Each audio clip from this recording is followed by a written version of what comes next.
So let's do our lesson on revision of multiplication and division of fractions. So here I have another multiplication and division of fractions. You can see that the numbers are huge. So again, if you're thinking of doing this in the traditional way, in the way that most girls like to do this at our school, is like they'd like to do 45 times 56 over 81 times 100 and then simplified. Here, if I do, I have my calculator here. If I do 45 times 56, that is going to be equal to 2,520 over 8,100. So good luck simplifying that fraction, girls. So again, it's like this is even worse than the metaphor that I used before. It's like if you're in Melbourne and you want to go to Sydney and you don't decide to go to Hawaii to get there, but you decide to go all the way to Colombia, that I can tell you that it takes you 2 days from Melbourne to Colombia to get here, then to go to Sydney. That makes no sense whatsoever. So please don't do that. Never again. Never, never again. If you're a student and you're doing that, I don't know what I will do. So, how are we going to do this? So it will depend on how flexible, how comfortable you are breaking up numbers and playing with numbers. Some of you are just learning to do that, so it will take you a little bit longer, but the more that you practice, the more agile you will become and the easier that it will become for you, okay? So let's get into it. So I'm going to explain first the not the long way, but the people that are not very comfortable with number, yes, this is the way that I suggest that you do it, okay? So I'm going to explain that way first.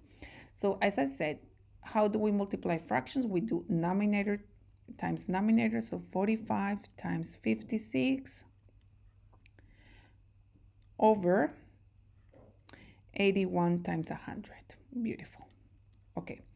All the numbers that we have selected for the questions of your booklet, you have already worked with in question 1 when you break it up into prime factors. So all of these numbers are here.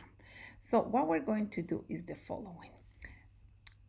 I'm going to color code these ones, and I suggest that in your notes you do exactly the same. So the 45 is going to be blue. So we're going to do the following. What is 45? If I look at here I have 45. So 45 is 3 squared times 5, or 3 times 3 times 5. Agree? So I'm going to write it like that. 3 times 3 times 5. Wonderful. Let's do 56. Let's see that 56 is green. So times, what is 56? So I think I have 56 here. 2 cubed times 7, 2 times 2 times 2 times 7. So let's do that. So it's 2 times 2 times 2 times 7. Then over 81. What is 81? Here I have it, 3 to the power 4, or 3 times 3 times 3 times 3. So let's do that. Let's call, let's say that 81 is red. So I have 3 times 3 times 3 times 3. And let's say 100 is purple. So I have 100 here. And 100 is going to be 2 squared times 5 squared. So times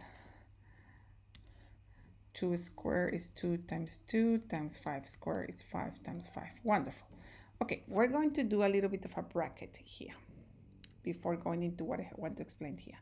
So girls, if I ask you to simplify 2 over 4, so most of you are saying, yeah, it's a half. How do you know that? Because you divide it by 2 and divide it by 2. Agree? And you get that is a half. Actually, another way of doing exactly the same thing is saying, okay, 2 over 4 is the same as saying 2 in prime factors, agree? And then 4, if I don't write it in prime factors, 2 times 2, agree? And then I can simplify 1, 2 on top with 1, 2 on the bottom in the numerator and the denominator. And that leaves me, I know that when I don't have anything this here, I know that there was times 1, that we don't write it, but we know that it's implicit in there. So I have this one, 1/2,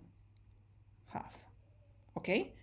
let's say something like, for example, if I say 6 divided by 8, if I write the prime factors, 6 is going to be 2 times 3, and then 8 in prime factors is 2 times 2 times 2. Then I can cancel these 2 and these 2, and that's going to become 3 quarters. Okay? So hopefully you can see this little bracket of what I did that. So we're going to do exactly the same here. We're going to cancel factors in the numerator and in the denominator. So I go, look, this 3 goes with this 3. Why I can do that? Because 3 divided by 3 is 1. That's why I can do that. Then 3 and 3, let's say I have a 5 here, and I have 5 here. Good. Then I have a 2 here, and I have another 2 here, a 2 here, another 2 here. Good. Any more 2s? No. 7s? No. So at the top I only have a 2 and a 7, and then 3, 3, and 9. Good. So I'm going to highlight what I was left with. I was left with these 2 and this 7, and underneath I was left with this 3 and this 3 and this 5, which means that what I have to do is 2 times 7, which is equal to 14, over 3 times 3, which is 9, times 5, 45. And that's my answer simplified. Don't tell me, girls, that this is not magic. It's beautiful. Let's do it in our calculator. I don't know if I can work quickly my calculator. Let's try to open my calculator. Here it is. While the calculator works and we check, we're going to do another one. So the other one that we're going to do is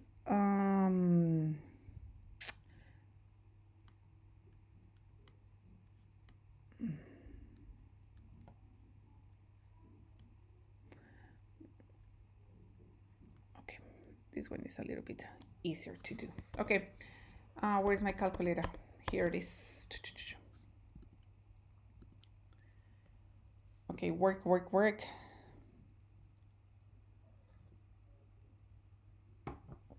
Okay, so what was my operation that I wanted to do?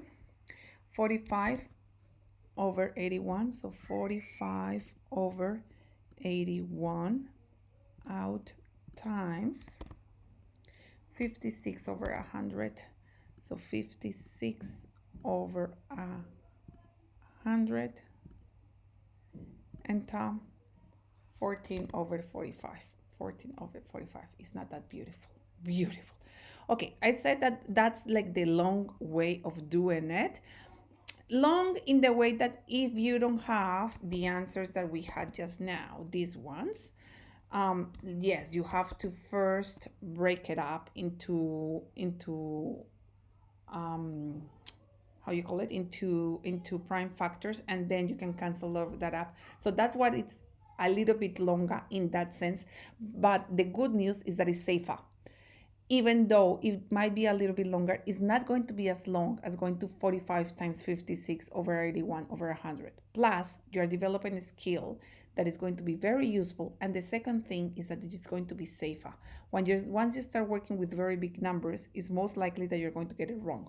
If you do it this way, you are reducing your risk of making silly mistakes, okay? So let's do this one that I just did here. So we can do it in the same way that we did before. Maybe we can do this one later in the way that we did before. But if I do, let's 6 times 5 over 10 times 27. And you're a little bit more comfortable with factors and your times tables, then you can start finding factors without having to write it down. So how does that work? For example, I can say, okay, I know that 6, I can divide it by 3. And I know that 27, I can divide it by 3. So if I divide 6 by 3, this one becomes a 2. And if I do 27 divided by 3, this one becomes a 9. Agree? What a beautiful 9. 9. Good.